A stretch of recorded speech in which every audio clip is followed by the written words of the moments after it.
All right. Welcome, everybody.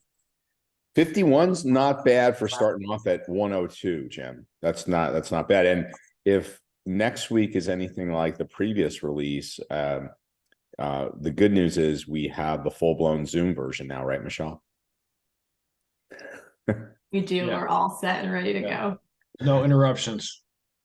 That was awesome. I think we ended up with like 330 or so, Jim, at the peak of that. Yeah, we broke the internet.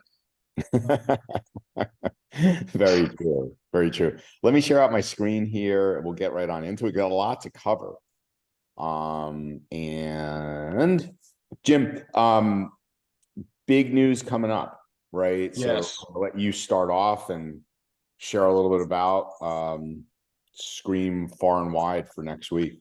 Yeah. So I don't want to give too much away because it's next week, but I want to remind everybody how important it is to tune in next Thursday because, as usual, we are demonstrating this new release for partners only, first and foremost, right? Next Thursday, Sassy Call, same bat time, same bat channel. We're going to be walking through App Wizard and why it's so important. And then specifically, what we can do as a community to come together to push software companies to becoming more, to be working with us in a more collaborative way to better secure our customers. I'll put it that way. So we've got a lot going on. Talked to Leron yesterday, and things are coming along very nicely, and we're just really excited. So, Fortify was huge. App Wizard, I believe, is going to be equally as huge. Maybe not in the short term, but definitely in the long term. Yeah, absolutely. And then Jim, haven't decided yet, but you or Chip are going to be on the cyber call Monday. We're going to be talking about a few other initiatives, but definitely getting into cloud security, APIs, logs. You will have Aaron Churn in there who knows a thing or two about that. So I think it's going to be a real spirited and fun conversation. We'll also maybe talk a little about motorcycles because Aaron loves motorcycles. So Oh, really? throw that in there too. Okay. Happy to discuss.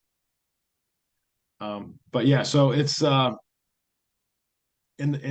one of the reasons I was asking about Okta is because Okta will be part of what we're talking about next week with App Wizard. So Got it. Jim, am I understanding that we can go to the enterprise customers and tell them we can monitor their Okta for data breaches? sounds like a good opportunity, doesn't it, Andy? I just wanted to make sure I understood. You have basically yes, and you now have a pretty big target prospect list based on what's happened over there to go after them. So I can't imagine there's many people out there that will have that capability. So it's, like I said, a lot more to come next week. I don't want to spoil the surprise in the launch for next week, but just make sure you're here next week. Good stuff. All right. Anything else, Jim, before we hand it over to Leron and Amanda? One of the things, did you want to talk about wins of the week, Andrew, at this time or another time? No, I'd love to talk about wins. I think it's a really important part in this whole thing. So let's talk about it, Jim. Yeah. So Jason over SVP came up with a great idea. And that is talking about, wins of the week, essentially, which is the notion of, where have you helped your customers from a security standpoint this past week? So from basically last Thursday to this Thursday, what have you been able to do to show value to your customers around, cybersecurity? It can, we'd love it to be SaaS alert specific, but it doesn't necessarily have to be. And the whole idea isn't just to like, promote how awesome SaaS Alerts is and how we're helping, but really to demonstrate to everyone like who's doing what, sharing best practices, understanding, what one MSP is doing that you might be able to do to help your customers. So it really is collaborative and about sharing, but also, to celebrate each other. Yeah. Like Andrew, right? Like the business that our MSPs are in, they really only get most of the time. I don't want to say all the time, but it's a blame game most of the time. Like no one gets patted on the back nearly enough for all the positive things that we do. Certainly get blamed a lot for things, when they go wrong, sometimes when they're not even our fault. So this is an opportunity, also to kind of celebrate the wins with each other when they happen, even if our customers don't truly appreciate everything we're doing for them. So that's something that we'd like to start kicking off and making a normal segment here on the SaaS MSP call. Yeah, Jim, and I'd like to say that historically, when we ask for participation, and it's not just this group in general, people are sometimes resident to talk about, well, I did this or we had this win. I think we got to, hopefully get past that, right? And I'll give it just a anecdotal story. I was talking to one of the larger, arguably probably one of the top 10 largest MSPs in the country, Jim, just the other day. And the VP of security said, do you know of other 7x24 SOCs that I can talk to? Like, and his rationale was it's hard. And, there's a lot of challenges that we face that I want to be able to, love to talk to a few other companies, in the same situation. So whether they're challenges, whether they're wins, I think this would be a great forum to help one another out. Yeah, definitely. Like, we hear a lot, people catching, token hijacking, business email compromise. I mean, let's share those stories, how you did it, how people reacted, how are you incorporating that into essentially trying to get more customers or demonstrating that value, not just the customer that you help, but maybe, other customers or prospects. Like there's so many different angles, Andrew, we can go down or we can take, with this type of exercise. I think it could be really, really valuable for everybody. Yeah. So with that, Jim, before we leave this, anybody have a win or something on their mind? Or like, hey, I wonder if other MSPs are on this call are dealing with this challenge right now.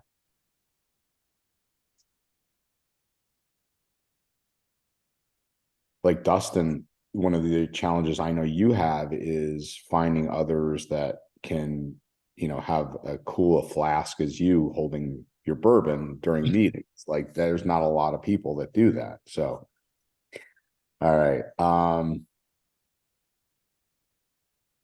Anybody? Doesn't look so. Well, since we sprung it on this week, how about we just ask them to be prepared for it in the upcoming weeks that we might ask that question again. That's fair. That's very fair. Chip, by the way, I love what you were mentioning. Do you want to just share your perspective on the Okta breach real quick? Yeah, I mean, look, anytime a cybersecurity company, especially, but any significant business gets hacked and there's a release of customer information, that's a serious situation. And that's what happened with Okta. Their support system got hacked by a stolen credential. We all know that that's not where the story ends. How did that credential get stolen? Was it phished? Was it, a terminated employee that wasn't cleaned up? We've talked about this so much on this call that this is all about process and management. But somebody had asked the question relative to danger for using Okta to log into SaaS apps. Like they're not acknowledging that now. They're saying that their production systems and the The identity access management side of Okta was not impacted, but nevertheless, if anyone has a hack occur where all of their customer data gets stolen, it's a pretty bad look. And they've got a lot on their plate to deal with. Yeah, my guess, Chip, in this situation, again, total random like guess is, for them to come out and say that there's a strong degree of confidence that there was one of their databases, right, of customer data was compromised and exfiltrated, but they didn't get at their core code and production. So, I think it was Eric Monroe that asked, probably you're okay, and don't take my word for it, but I would suspect of a company of their size and, who they're dealing with, for them to come out and say that, there's probably a high degree of confidence that it is not that. I know Corey's on here. Corey, would you echo that probably if they're going to come out and make a statement like that? Yeah, I mean, we need to be vigilant on, and we're scrambling as well. We know a lot of our partners are using Okta and trying to identify who they are and how we can be able to help support them in this adventure. Mm-hmm. Got it. Corey, we're gonna have some really good news for you next week on that front. Yeah. I mean, I also had some additional 2 cents. I like to be in the shadows sometimes, but sometimes I like to run my mouth. But we've still seen a increased uptick in account compromises occurring from the Netherlands. So we've been heavily relying on the respond feature.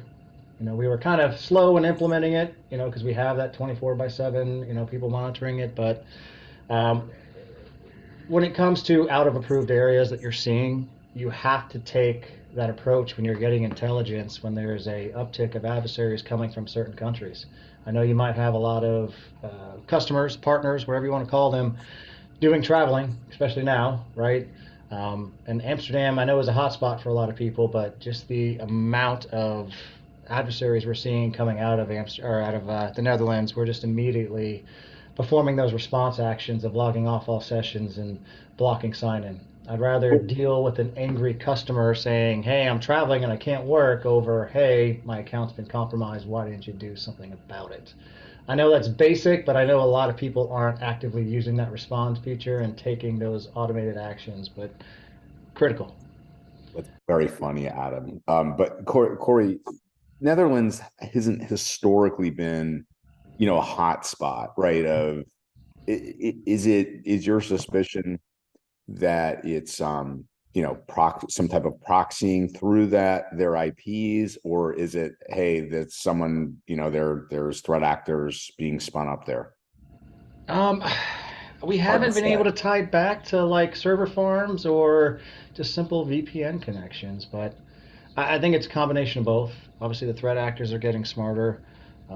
I still have to go back and forth with a lot of our partners around best practices when it comes to legacy authentication, because a lot of this has to do, that's how the majority of brute forces are being attempted, is through these automated systems leveraging legacy authentication. And the common response I get is, hey, I'm blocking it through conditional access like Microsoft told me.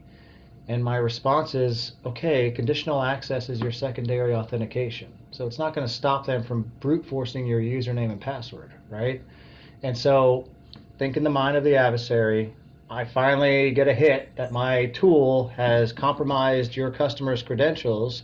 I get a conditional access block. Now what I'm doing is I'm VPNing into the United States or to a server in the United States if I can identify that's where you're from. And I'm going to office.com and trying to authenticate there. So are you running MFA? Because we still know not many people are still running MFA because the customer is the tail that's wagging the dog there. And so you have to educate yourself and educate your customers. So again, conditional access is an amazing roadblock, amazing feature, but it's not the catch-all be-all. No. Yeah, Corey, I'm so glad you mentioned conditional access, because I can't tell you how many times we're on calls with prospects that say, "Oh, I think I'm covered. I've got conditional access, installed and implemented everywhere." And if you're seeing conditional access blocks coming out of SaaS alerts, keep in mind that means the username and password has already been authenticated. So it's a Exactly. bigger issue than saying, "Oh, thanks conditional access for blocking that login." You have a much bigger issue. Yeah, it's Right. the dead giveaway that the credentials are exposed, which is why it's You know? so important. And how many conversations I have with these customers that have been compromised, and the responses I get are just end up being comedic at the end of the day. Of, oh, I thought it was my daughter logging into my email, or oh yeah, I was in Outlook and I got tired of the pop-up, so I just clicked approve because I thought it was my Outlook on my machine just bugging me again. Those push notifications are dangerous. Yeah, exactly. Definitely. Oh, and Andrew, how about DJ from Spear Tip weighing in? How about this for not just a win of the week, but win of the month? 13 BECs in November by looking at a combination of inbox rules and auth activity Dang. based on That, response. that sounds like a video interview that you guys should be. Testimonial. Yeah. Yeah. At the very least, it's a good one of the week. Thank you for sharing, DJ. It's about average for what we see every month, but it definitely is so at Spirit we run 24/7, right? And that came up.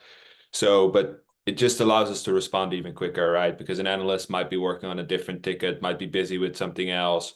They will just get the tickets that respond, took care of it, and then they can do the full remediation of cleanup, right? So it just really helps in that way to be there as quickly as possible and minimize damage. Yeah. Great. Thank you, DJ. I think it'd be just really cool, Jim, is to walk through, a video with someone like a DJ and like, Chip, and kind of like showing what's happening, like for people that may not know about SaaS alerts. Like, what does the alert look like? What is it showing? Right? What's Respond doing? Yeah, we have a Cover Your SaaS campaign coming out, Andrew. So on the marketing side, Okay. I know Andy Rowe will like it. Can I give one more tidbit for consideration? Please. Yeah, please. So something else we've been actively and heavily working on is, when I talk to MSPs about SaaS alerts, we all love analogies, we all love comparisons. So I look at whatever email security you're using as your AV. I look at SaaS alerts as my EDR for your SaaS-based platforms, like your email, right, or your 365 environment. Mhm. So something, if you have the capability, you should heavily be leveraging is your email security solutions, where you have the data if a potential or a legit phishing email was received by a customer, right? If your email security is flagging on that, being able to correlate data, actions that happen in SaaS alerts right after that event occurred, Mhm. right? So correlation needs to happen, just like you're correlating the endpoint, right? With AV and EDR, you need to do the same thing in the cloud space. I think Yeah, that's really a good stuff. lot that people are missing, is correlating those two different types of technologies. Great. Thank you, Corey. Andy's got his hand up. Yeah, I was actually chatting with Michelle about this, and that is taking Cover Your SaaS and make it an educational element that's white label, that we could begin data security awareness training around cloud security and have that be an education piece that we could give to our customers to help with the conversion rate for MFA or these other attributes, right? Hmm. We're spending time explaining to customers why they have to have MFA on a shared file. We don't want someone to gain access to that, even though they've shared it out, unless they have MFA associated with it. Right. Agreed. I just also want to come back to DJ and Corey and some of the things they're saying about Respond as we're in the holiday season right now. We know that this is a time when bad actors like to strike. When the IT folks are trying to enjoy time with their family and friends, they're, bad guys aren't taking the days off. So Respond is a great way to give your team and your customers peace of mind.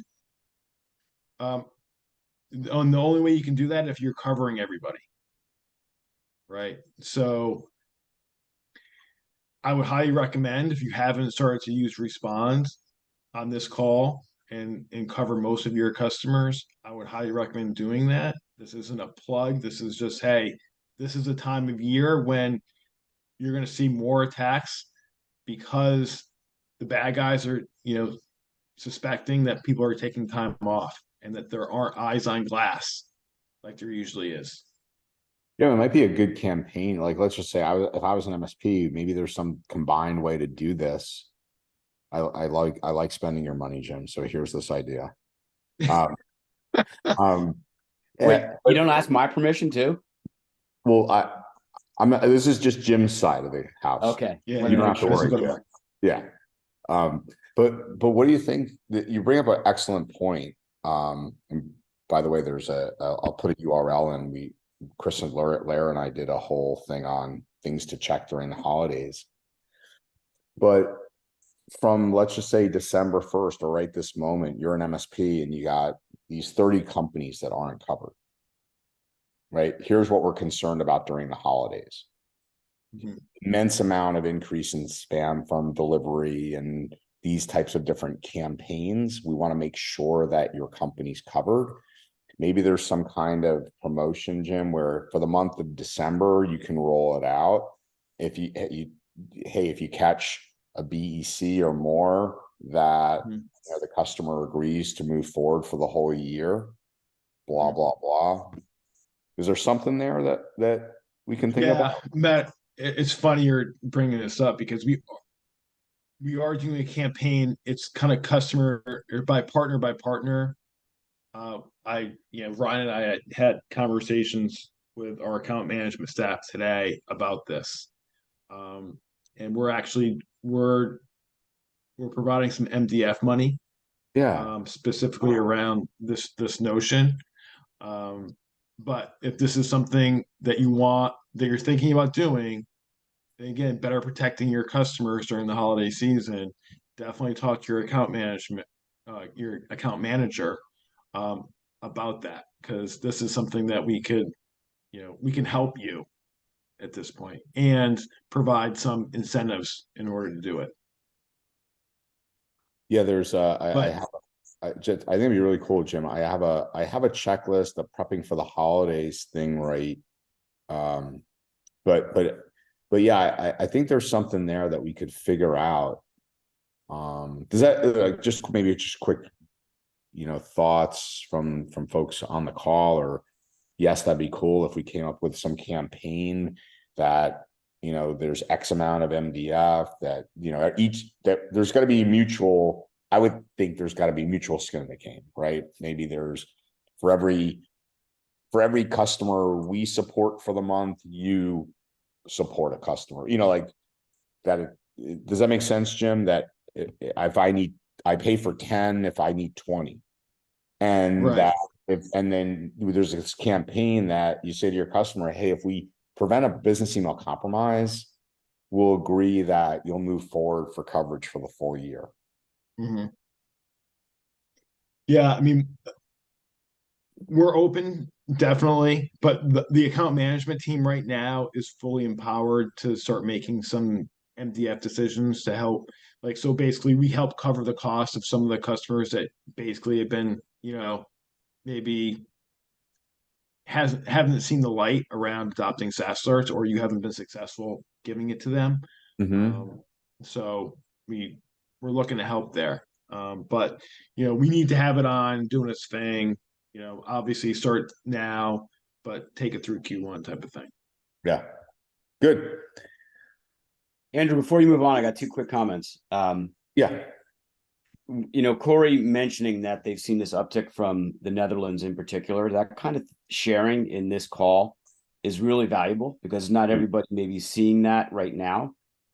We saw this earlier in the year. We noticed that everything started flowing out in Nigeria on the BECs. What Corey is seeing is it sounds like either password spray attacks or conventional attacks on username password coming from the Netherlands. If anyone hasn't done it yet, I would encourage you guys to go and look at the last issue of Wired and read about 3 kids who took down the internet as teenagers. This is a hack that got blamed on Russia, but it's a fascinating account. And it takes you through just how quickly somebody can spool up a botnet, pretend to be in the Netherlands, Nigeria, or anywhere else. and move it forward. But sharing that information is really useful.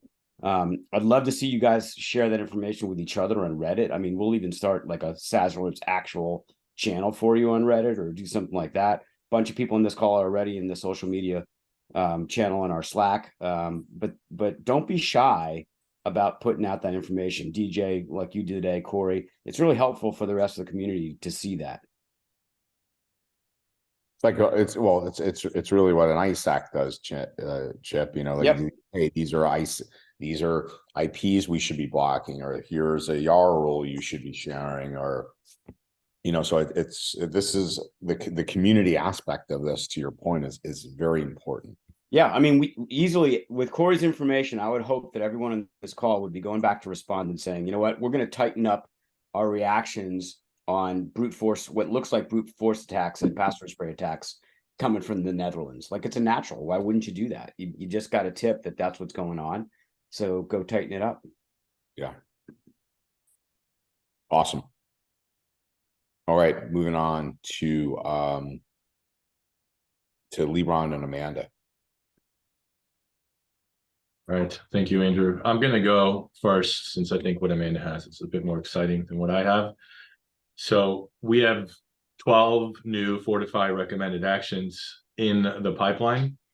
And as part of those Fortify recommended actions, we're going to require some additional scopes from Microsoft or permissions. And I want to show you guys what that looks like. But before I do, I want to give a shout out to Josh Rhodes, whom I've been emailing with back and forth. And Josh basically asked me, hey, can we disable IMAP and POP3 and a few other settings like at scale? And it's like, oh, that's a really good idea. Let's take a look at that. So that work is very much in progress now. And I don't know if I told you that via email or not, Josh, but that's happening. And I expect it to be rolling out within a week or 3. So having said that, let's take a look at this new permission scope situation that we have going here. All right, can you guys let me know if you can see Fortify? We got you, Leron. Okay. So within Fortify, and this is my QA environment, I expect this to hit production tomorrow or early next week. So when you go to Fortify, you're going to see your tenant and you're going to see this guy here, upgrade available. And what we wanted to do is we wanted to give you the option to either enable Fortify connections to auto update. And so what this means is when we release a new recommended action that requires additional scopes, then we'll go ahead and self-manage our permissions, if you will. That could be helpful if you're managing a whole bunch of different tenants and going back to your customer and asking them to re-authenticate if you don't have GA credentials. This would be super helpful. But it's obviously a security trade-off, right? It is inherently more dangerous for us to self-manage the permissions, but it's also more convenient. Or if you so choose, you can also disable Fortify connections from the auto updates as well, right? So once you do that, you check off this box and you click upgrade. We'll go ahead and we'll upgrade your Fortify permissions, and then you will have access to those new recommended actions that are going to be rolling out in the next few weeks. Does everybody fully grasp that before Leron moves on? What this setting is really about is forward-looking scope changes, and what you're basically doing is pre-authorizing SaaS alerts to make those scope change authorizations for you. So I just want to make sure it's crystal clear and give everybody opportunity to ask any questions about that. Will the scope changes trigger email alerts to administrators in the tenant, similar to as with the original setup of Fortify? That's a good question, Spirit DJ. I think they will, because they should roll out as a system compliance event. Mm-hmm. But I would have to check on it. I don't, Leron, have you done any testing on that directly yet? No, I haven't, but we have Jason on the call. I asked him specifically to join. I don't know if you have the answer for this, Jason, but just in case you do. I don't actually. I'll have to test that in the dev environment, but I can get back to you on it. Okay, thanks, Jason. Yeah, because we just, often get questions when customers receive emails that says, hey, your tool enabled additional permissions, right? Mhm. So we would like to be ahead of that and say, hey, we roll this out, listen up, the tool will at some moment provision additional permission, so you will get an email. Yeah, it's a great question, DJ. We'll come back to you on it. It might be after Jason's honeymoon, which starts tomorrow. Yeah, we got some questions on here. First, Chip and Lee Run. Andy at EasyIT, is POP3 IMAP block at the tenant level or mailbox? So I can answer that. So Okay. When you apply the recommended action for that, it will go through every mailbox and disable POP3, but it will also update the Exchange mailbox plan and all the Exchange mailbox plans, and disable POP3, IMAP, etc. for those plans. So any new Exchange user that gets created will automatically have those settings disabled. And that's a setting that you can't set in the UI. You can't manage Exchange mailbox plans anywhere in the Exchange Admin Center. That's only available through PowerShell. Awesome. Big shortcut there. Thanks, Jason. Jim, We got, looks like we got Eric and Andy too. Eric, you want to go? Sure, thanks. When first of all, did some of these changes to the Fortify scope already roll out over the Thanksgiving weekend? Because I saw a lot of my clients are in that upgrade status. And then second of all, when these do happen, does that show up in the change log in the support article, or does the revision number of Fortify get upped when that happens, that we can see what changes have happened? So I'll answer the second part of the question. You're talking about when we make enhancements to Fortify, does that go in the release notes basically? Yeah. Yeah, it does. And when we release new recommended actions, we also put that in the release notes as well. Okay. Jason, do you recall if we released anything with the connection upgrades over Thanksgiving? We should not have, no. I can double check. Okay. Thanks. Thanks. But Eric, in case you're asking about this particular feature, this is definitely not on production yet. The auto upgrade selection. I think you're referring to getting a notification that there's additional scopes requested. Is that what you're asking about? That you had to manually approve? Correct. Yep. Yep. Yep. And I understand that it's not enabled yet, but even if we do have that enabled in the future, I'd like to know so that if the customer does have a question or it pops up, I can have something to go back to reference to say, yep, that was our tool made that change. I think what we'll do based on the feedback so far, and Andy Rowe, just give me 1 second, and then we'll get to your question, is we'll actually make sure that we log this as an internal event inside SaaS Alerts as a Fortify event, that a scope upgrade occurred for a particular tenant. That way you guys will have a double record of it. Does it make sense? Yep. We actually, Amanda and I spoke about this earlier today. So that is very much on the roadmap. Yep. Andy Rowe, what do you got? A question around the choice that you're making to make updates. Am I understanding that you're adding a new scope compliance feature that would impact the customer's usability of this, and we would ask them to agree to this? Is that really what's happening here? Effectively, yes. So, as Jason develops the capability to manipulate more and more policies inside Fortify, sometimes that calls for a different scope than has already been authorized. And, when you first turn on Fortify, you go through a process of checking little boxes, just like you do with Respond, letting you know that this is going to impact or have the ability to modify your tenant. We rely on the MSP to have that authority from their customers to do that. This is a convenience upgrade, this auto upgrade connection option that provides, for our partners who are managing hundreds or even thousands of discrete tenants, to not have to go in and manually approve those scope changes each time. and I'm totally with you on this. I'm looking at this from a standpoint of customer acceptance of a security change and how that could impact their business operations. And my question is it possible to define policy set all included, policy set only selected, and those that are missing in a third category that we could then say, hey, we need to implement these for these customers and modify their business processes to accept this? In other words, I'm looking at management of these enhancements over time.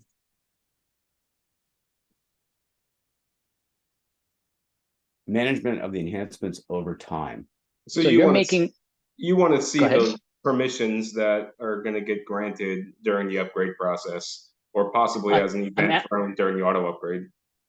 Actually, I'm looking to say to my customer, we have this capability that we have a new capability to enhance your security, and it's going to impact you this way. I want to be able to describe it, and then I want to be able to say, do I have your permission to do this automatically? And they'll say, sometimes they'll say yes. A lot of times they're going to say no. I want to talk about it first. I want to understand how it's going to impact me, and then I want to be able to go to them with a simple query report. Maybe it's a group all unapplied policies here, and say, these are the things that we need to talk about because this is why it needs to be implemented, and get their consent. Yeah, I know exactly what you're driving at here, Andy. And I just was working with another MSP partner this week, and they're via CIO group who wants to use Fortify as a consulting tool. And Yes. they're going to use the UI itself, which already explains, what's going to happen when these changes are made piece by piece. We provide a detailed explanation of the control changes in the Fortify UI. They're going to go through that with them as a consulting component. By the way, a paid consulting engagement in the case of this particular partner. And then they're going to use the Fortify reports, the organization vulnerability assessment that demonstrates exactly which policies are already applied, which are in the ongoing state, and which still need to be applied. So they're going to marry those two existing things up. But the other thing I hear you saying here is, I think I hear you're asking also for kind of a declared scopes report that you could run on each tenant, so that you could go back to them and demonstrate, look, these are the things that we've given permission for.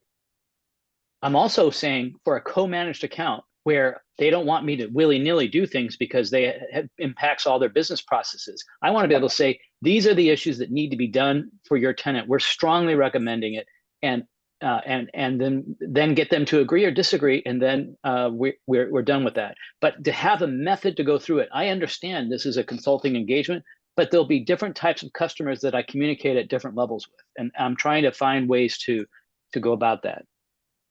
Yep, understood. I mean, I think for a co-managed account with this specific component that we're talking about right now, you're going to want to select to disable the auto update, and you're going to expect your partner, your customer, to go in and manage that directly. And what I'm getting at is, from a perspective of business operations, it's important to be able to do this. And some customers will say, just have at it. Others will say, no, we need to talk about the impact first to our operations. And I want to be able to clearly map this out, and who has it and who doesn't. And when I should also alert them. In other words, when is this coming? Is it coming 30 days from now, or is it coming in 2 days? And I need to get out and talk to them right away. Yeah, we're going to have to, I know we got other things we got to cover on this, so we'll have to take this one, offline the rest of the way. But Leron, we had Amanda. Thanks for hearing me. You got it. We had Amanda up next, right? That's right. Because then we still have to get to Dustin, because Dustin's got some really awesome things to talk about as well. Hi, everyone. I have the org vulnerability report to show. And so let me share my screen. I mean, the threat mitigation report. We were just talking about org. So the second Fortify report is coming out. This is currently on our dev instance that I'm going to show you. So we expect this to come out shortly for you all. So again, under the executive reports, there'll be the threat mitigation report. When you select the threat mitigation report, you'll need to select an organization and a date range that you want to run the report for. And then once you've run the report, you're going to get 3 different sections to this report. And so this one is the next one. So if everybody remembers, org vulnerability report is to help you show to a customer the benefits of turning on Fortify and how you can help them, right? This is now that you've been using Fortify for X amount of time with them. You want to show to them everything that Fortify has helped you to perform and why you need to keep performing these actions. So we have the prevent section at the top. The prevent section is going to show you the Fortify history at the very top. So you're going to have this wheel that'll show you where your initial score was when you turned Fortify on. Then you'll have your current score, and then you'll have the benchmark.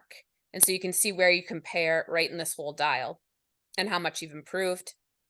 Further on the right-hand side, there's also going to be a graph that'll show the history of the benchmark for the time period that you've run the report, as well as for the organization that you selected, their history of their score as well for the report. Next in that same prevent section will be the table that shows all the actions that you've completed. And now completed could be that you've implemented it, you've mitigated it, or you've accepted the risk, as well as then you'll also be able to show your ongoing and your outstanding items.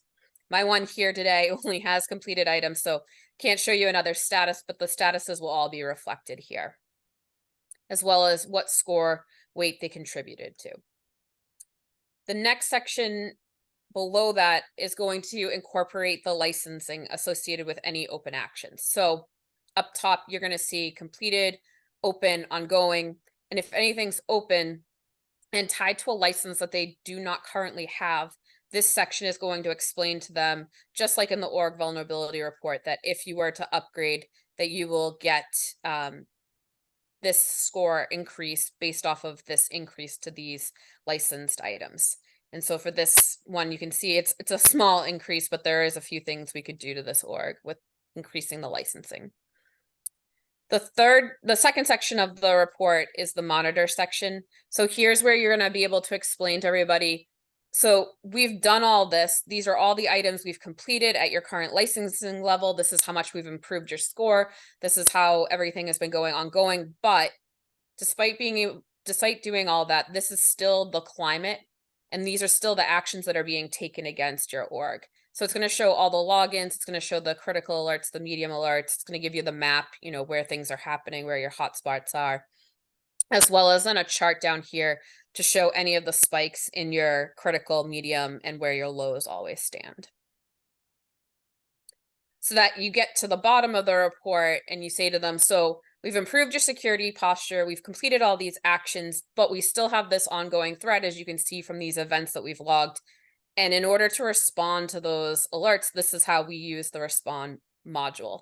And so again, this is a dev environment and I only have one org to show you guys, so I don't have any respond actions, but it'll give you the metrics on how many rules have been triggered, how many rules were remediated, how many were auto approved, and then it'll give you the table that'll show the rule name, what the rule's doing, what the frequency is it's set up for, so you can explain to them how you're constantly monitoring those threats that are happening up here and the actions you're taking to thwart those threats. And so that's the threat mitigation report. Wow, this is awesome. Thank you, Amanda. Hopefully everyone appreciates this. This really visualizes, I think, for everyone as an MSP, what you're doing for your customer and, puts a nice story to it. So yeah, and I want to point out that all of these sections came out of requests from this group, and Amanda did a great job of cataloging them into, a logical threat mitigation report that you can,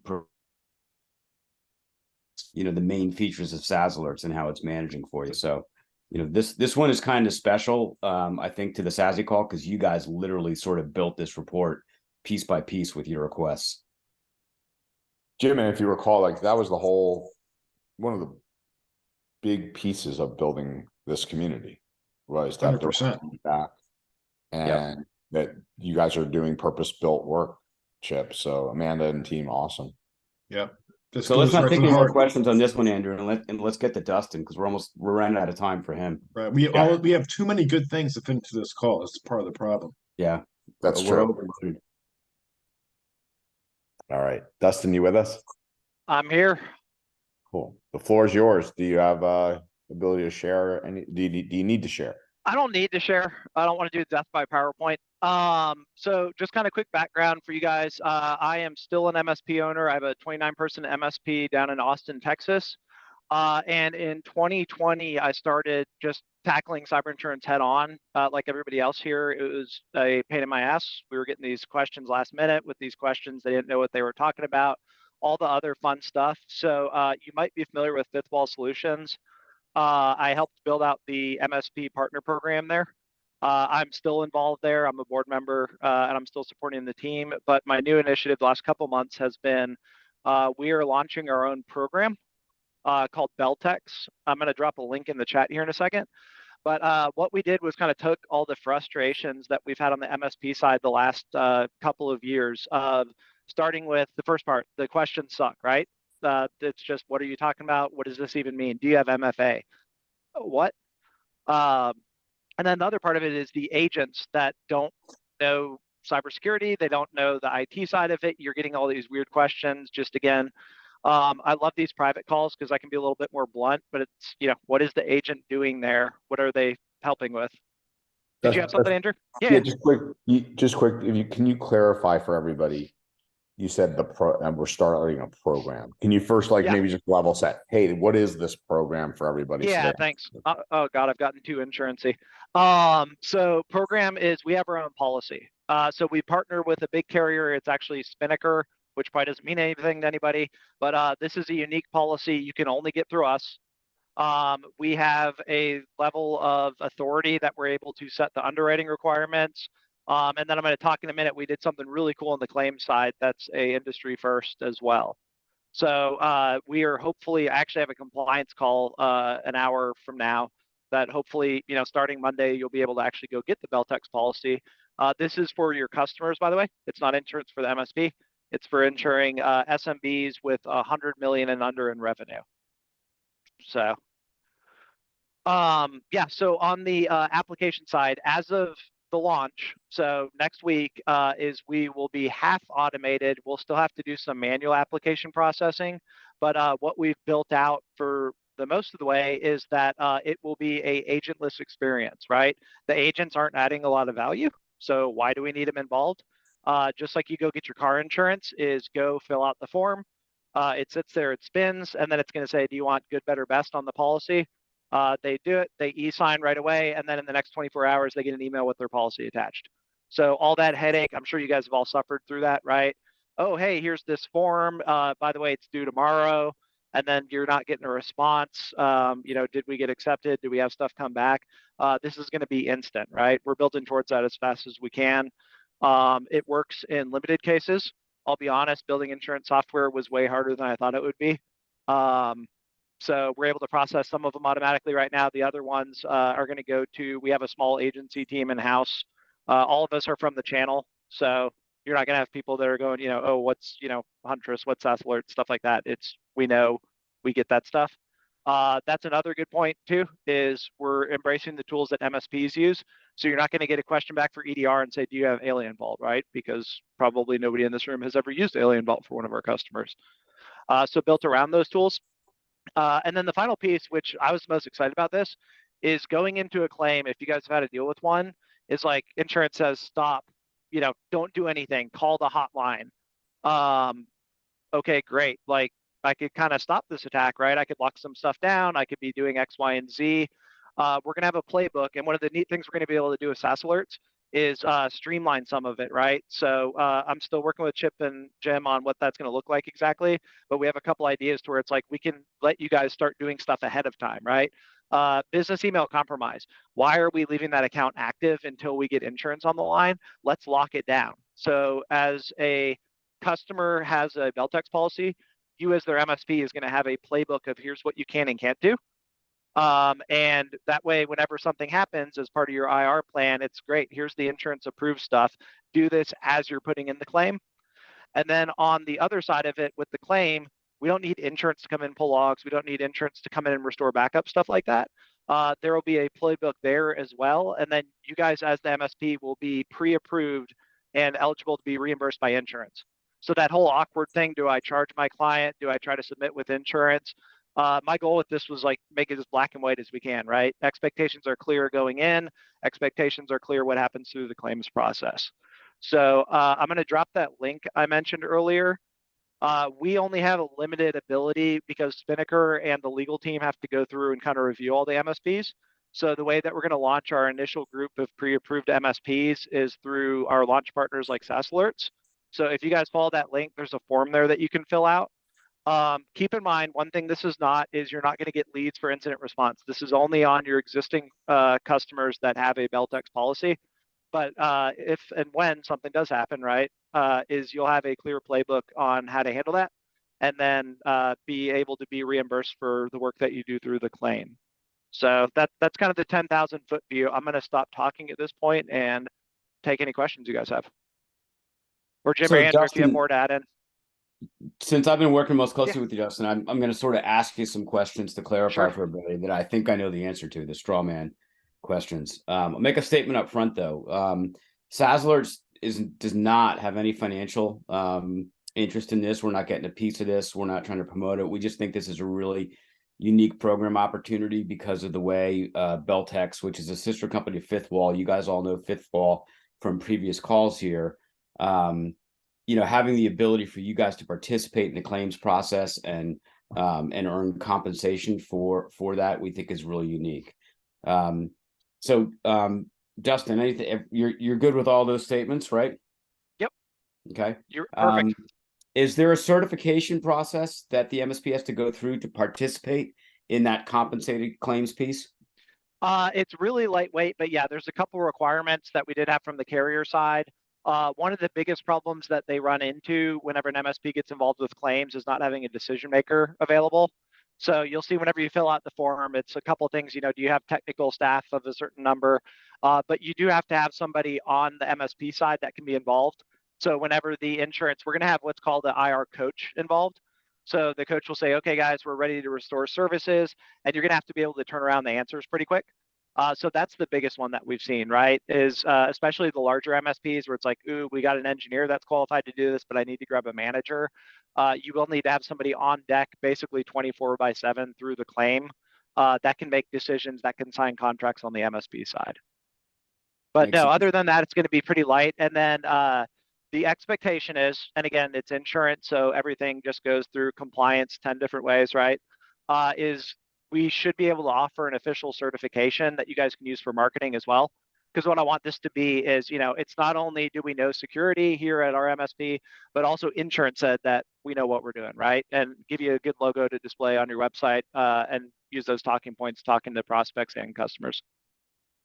Yep. And so the other thing I want to clarify, you have clarified that this is cyber insurance for the MSP's customers, but I want to make sure MSPs understand that they cannot, because of regulation, participate in that revenue stream.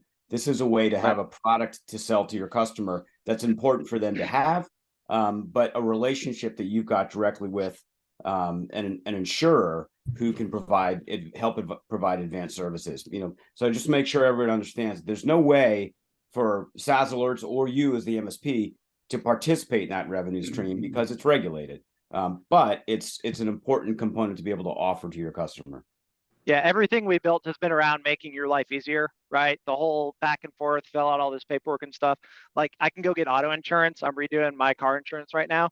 I'm not talking to anybody. I'm going and filling out stuff online and comparing, right? So for SMB cyber, there's no reason that can't be done today.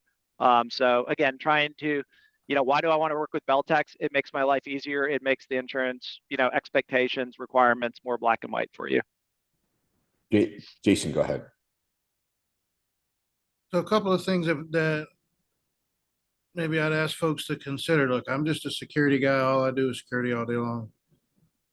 And we run into these instances where the MSP, for whatever reason, the cyber policy is not honored, whether the MSP starts restoring images before any forensics data can be run or whatever happens, right?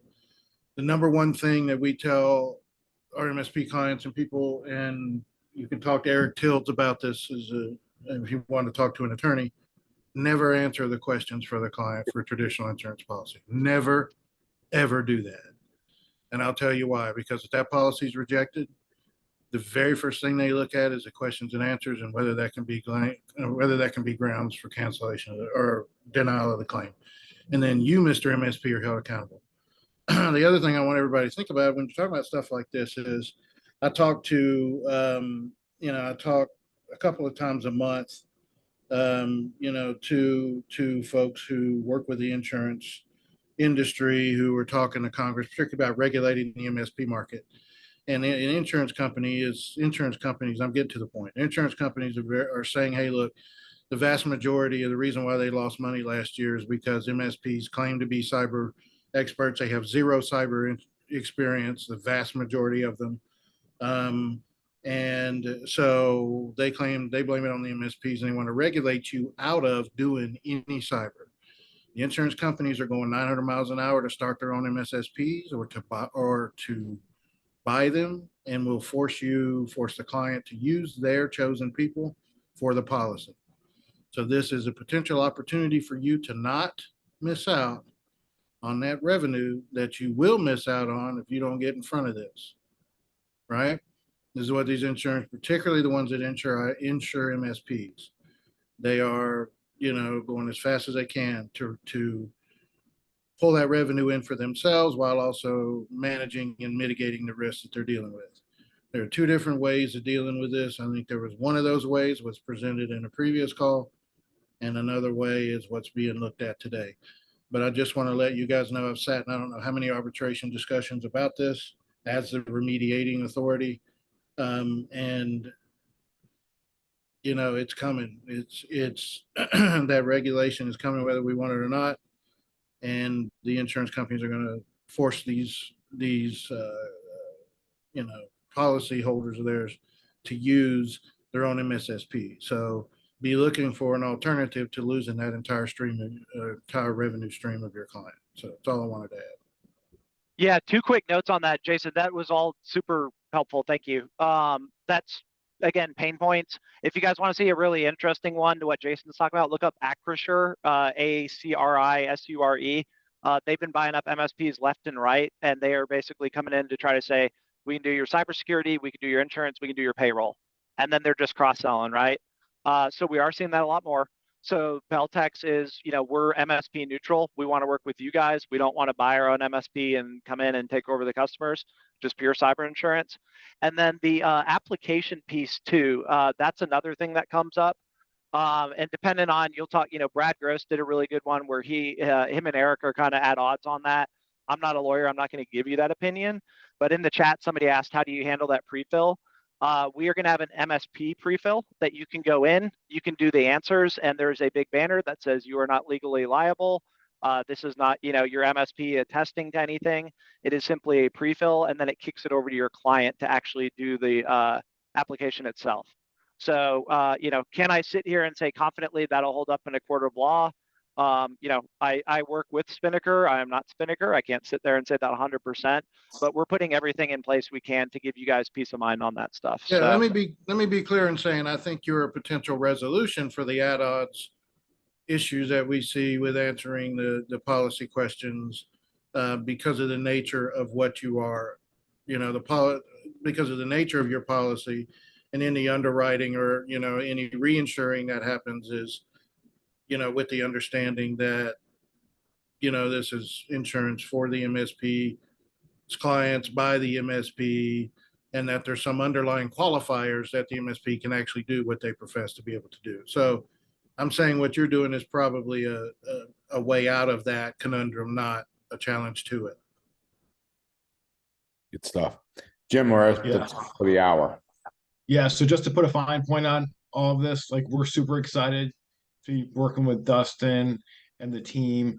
And, end of the day, we feel like this is an additional value that, this community is being delivered, by this partnership. So, hopefully something you're willing to take advantage of. You want to take advantage of it. Like Dustin said, right now there's a small number of, spots available to it. Hopefully it expands over time, but something that we wanted to make sure we got out to everybody. Good stuff, Jim. The hour flew. A lot of great stuff. Excited for next week's announcement and release right here on the Sassy call, right? Yes, exactly. App Wizard next App week. Wizard. Stay tuned. Make it a great week, everybody. Thanks, everybody. Thanks, everybody. Okay, Thanks, guys.